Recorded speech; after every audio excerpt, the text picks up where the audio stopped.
राज्यात दुपारी 3 वाजेपर्यंत 42.63% मतदान झालं। साताऱ्यामध्ये 43.83%, तर रायगडमध्ये 41.43% मतदान झालेलं आहे। सांगलीमध्ये 41.30% मतदान झालं, तर लातूरमध्ये 44.48% आणि रत्नागिरी सिंधुदुर्गमध्ये 44.73% मतदान झालेलं आहे।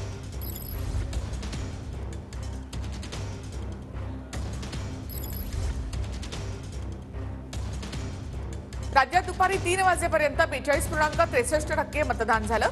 त्यामध्ये रत्नागिरीमध्ये 44.73%, सोलापूरमध्ये 39.54%, सांगलीमध्ये 41.30%, माढ्यामध्ये 39.11%, साताऱ्यामध्ये 43.83%, रायगडमध्ये 41.43% मतदान झालं।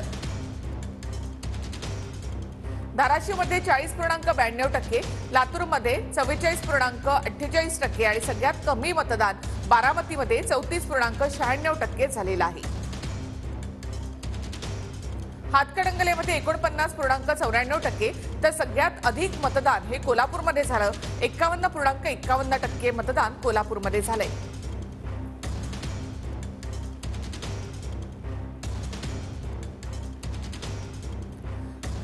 तर शरद पवार यांनी देखील आज माळेगाव या ठिकाणी आपला मतदानाचा हक्क बजावलेला आहे। तर सुप्रिया सुळे यांनी देखील कुटुंबियांसह बारामती शहरमध्ये मतदान केलं। तर अजित पवार यांनी आपल्या आईसह मतदानाचा हक्क बजावला। काटेवाडीमध्ये त्यांनी आपलं मतदान केलेलं आहे। तर धाराशिवमध्ये ओमराजे निंबाळकर यांनी मतदान केलेलं आहे आणि धाराशिवच्या त्यांच्या विरोधक उमेदवार अर्चना पाटील यांनी सुद्धा आपला मतदानाचा हक्क बजावलेला आहे। धाराशिवमध्ये ओमराजे निंबाळकर विरुद्ध अर्चना पाटील अशी लढत होते। आज दोघांचंही भवितव्य हे ईव्हीएम मध्ये बंद झालंय। तर सोलापूरमध्ये प्रणिती शिंदे यांनी आपला मतदानाचा हक्क बजावला। तर सोलापूरमध्ये राम सातपुते यांनी देखील मतदानाचा हक्क बजावला आहे। सोलापूरमध्ये माढ्यामध्ये रणजितसिंह निंबाळकर यांनी देखील मतदानाचा हक्क बजावला। आपला कुटुंबियांसह त्यांनी इथे मतदान केलं। तर माढ्यामध्ये धैर्यशील मोहिते पाटलांनी देखील मतदानाचा अधिकार बजावलेला आहे।